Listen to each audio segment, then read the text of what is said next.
রাজধানীর বংশালে নাজিমউদ্দিন রোডে লেপ্তচোখের দোকানে অগ্নিকাণ্ডের ঘটনায় একজন নিহত ও ১৭ জন আহত হয়েছেন।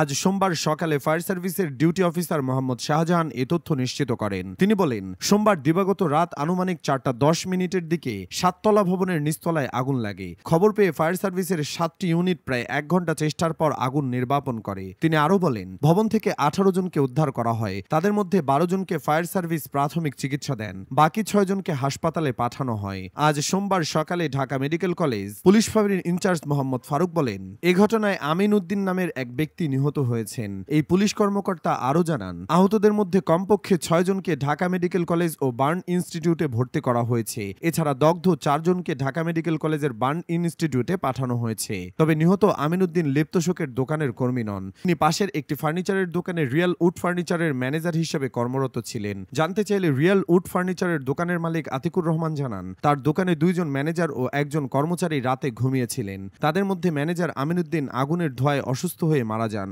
আরেক কর্মচারী ধোঁয়ায় সামান্য আহত হয়েছেন। তিনি হাসপাতালে চিকিৎসাধীন। তিনি আরও জানান, আমিন উদ্দিনের বাড়ি যশোরের শার্শা উপজেলায়। তিনি দোকানে থাকতেন। প্রায় ৩ বছর যাবৎ দোকানটির ম্যানেজার হিসেবে দায়িত্ব পালন করছিলেন।